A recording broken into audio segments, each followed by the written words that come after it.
A fohi mateka da ameta mori in maitika neno Tammy Bay TV ineno matin eni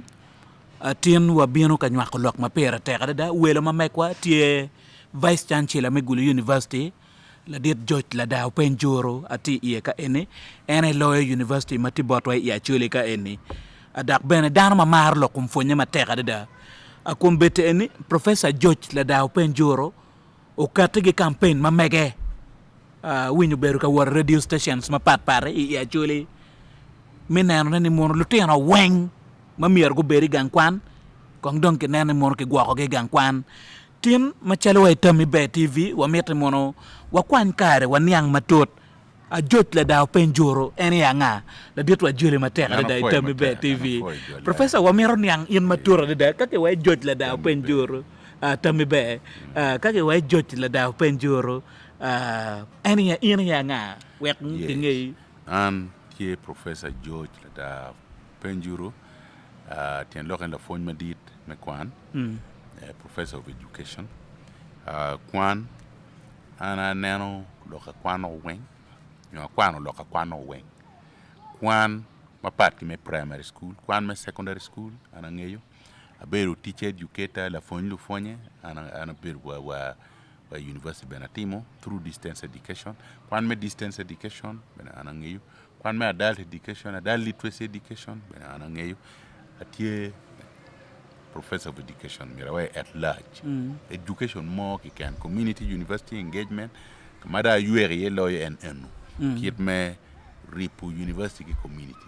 We are down war good university. Good university ma ripe ki community. Iyo more ma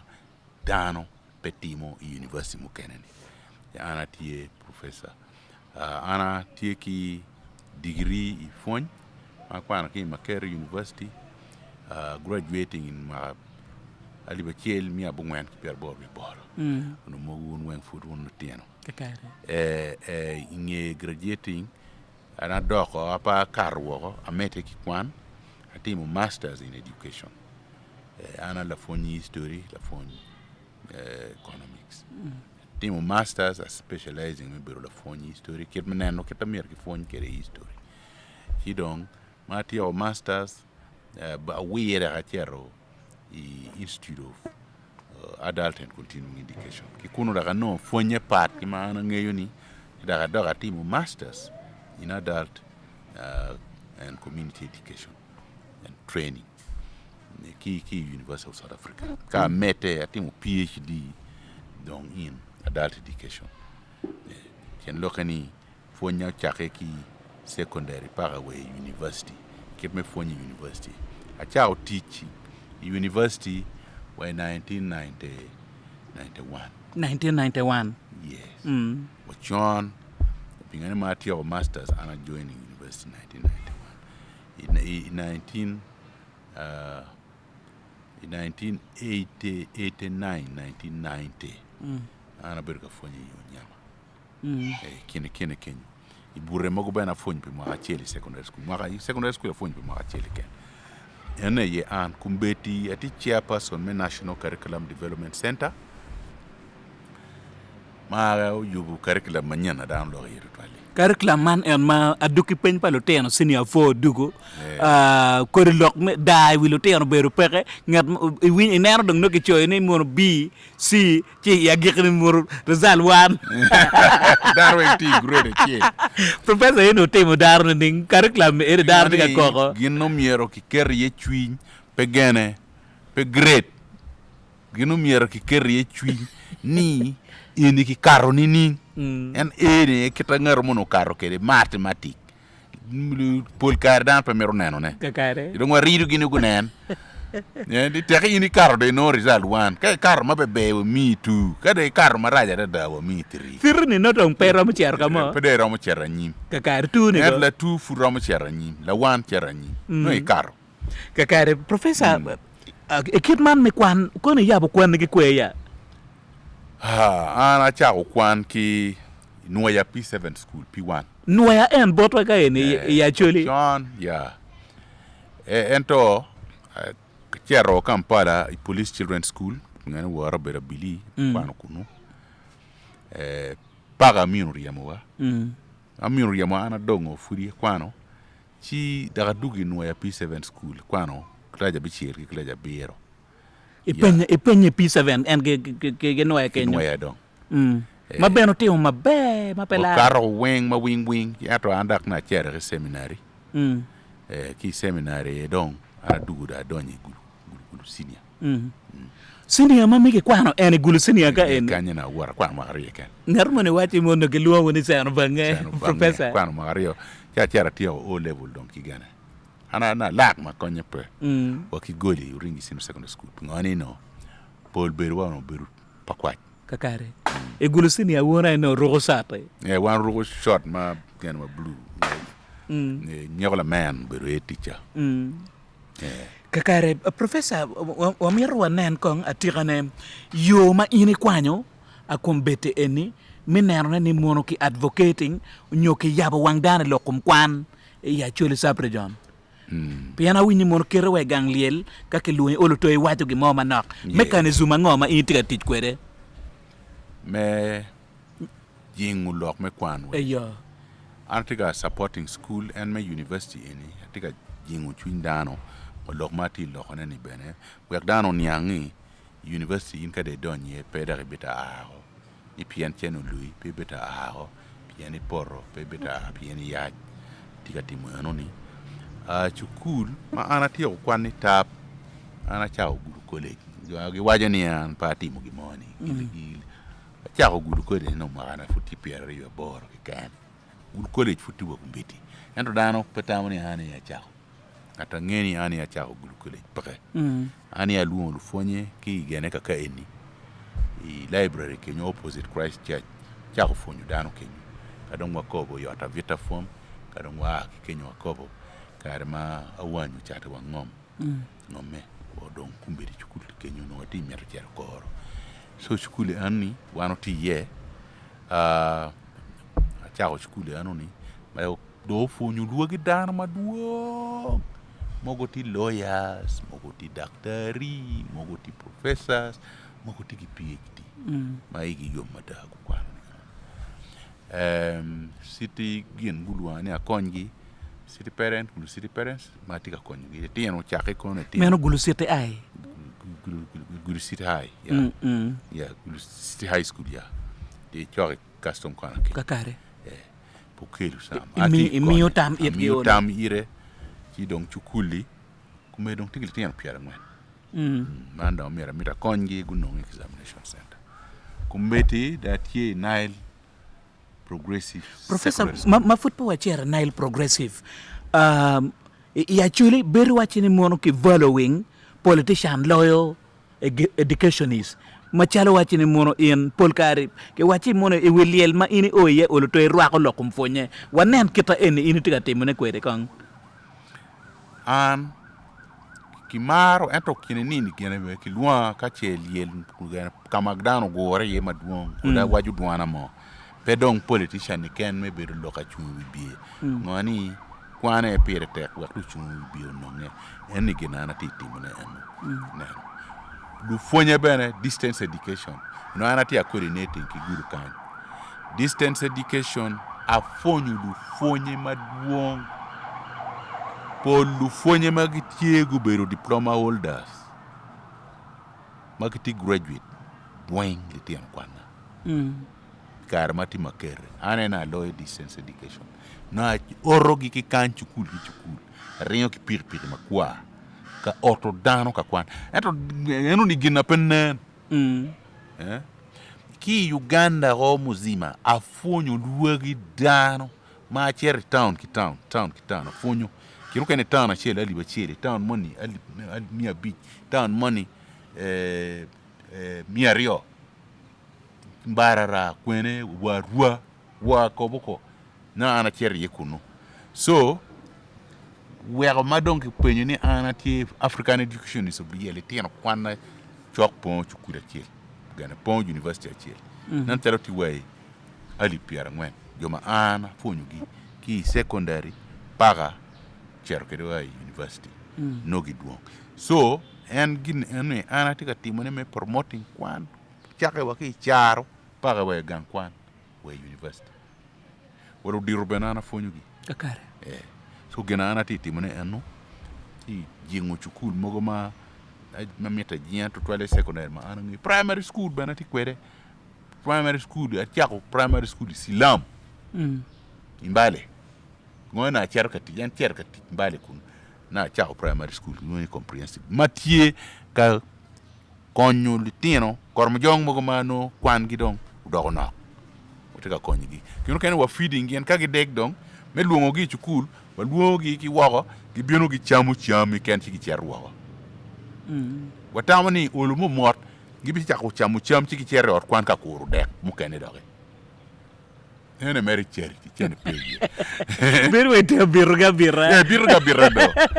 meri birga birra ki cham kakare teru cham yut gi teru muranga en mo gay piero ki tieno ni gen bene yegi bieno gi chamu yana pa bij mani kenyu eto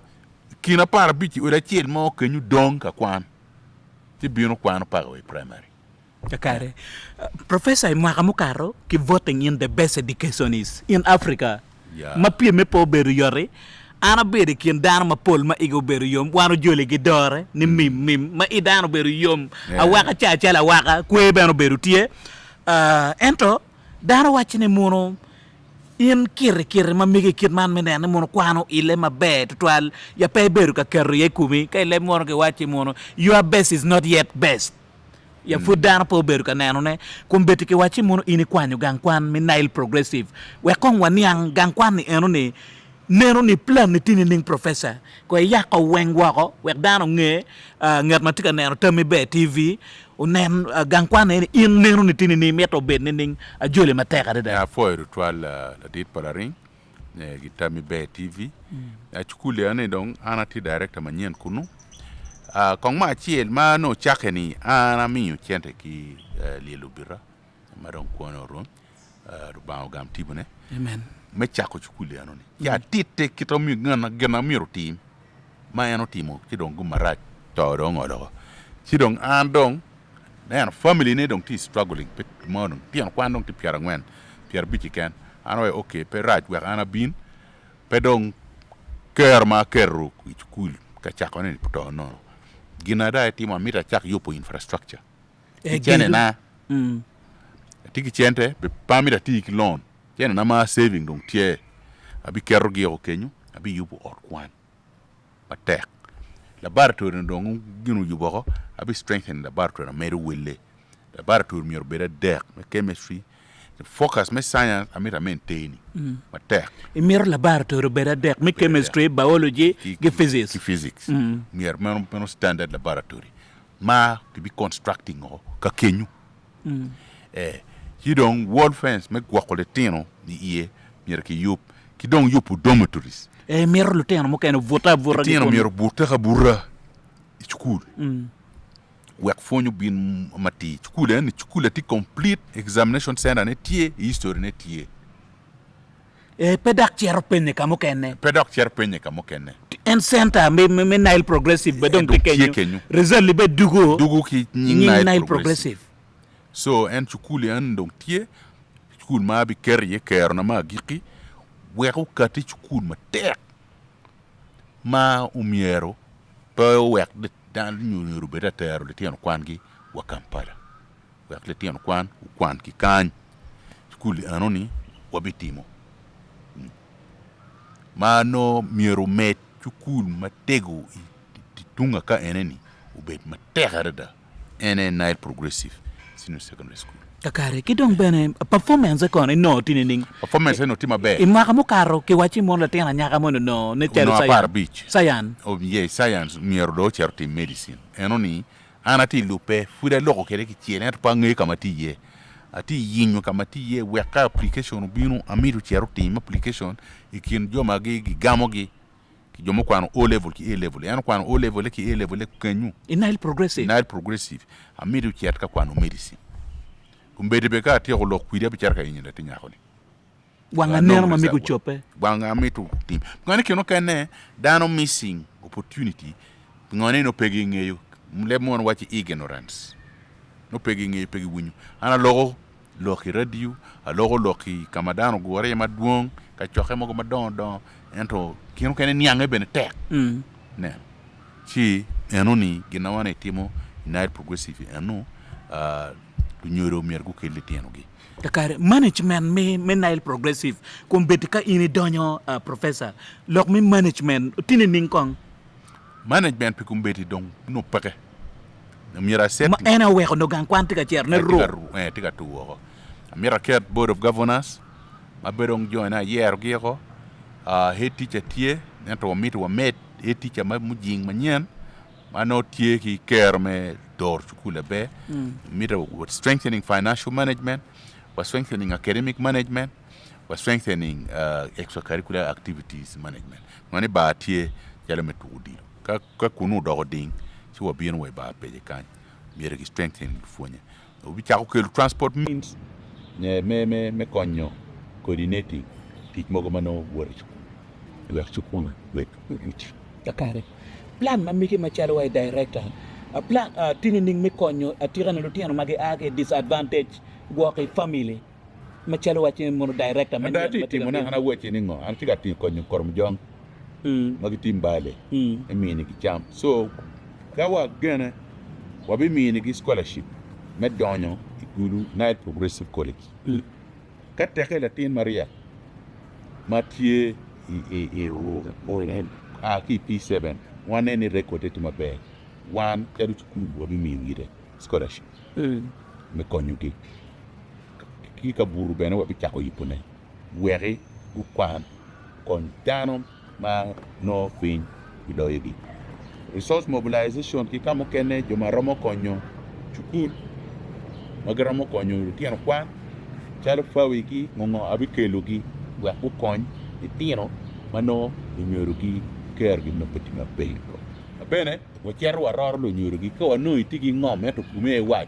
ki bene po ai mi ki maso nan gena wan bibel tati ngone Kakare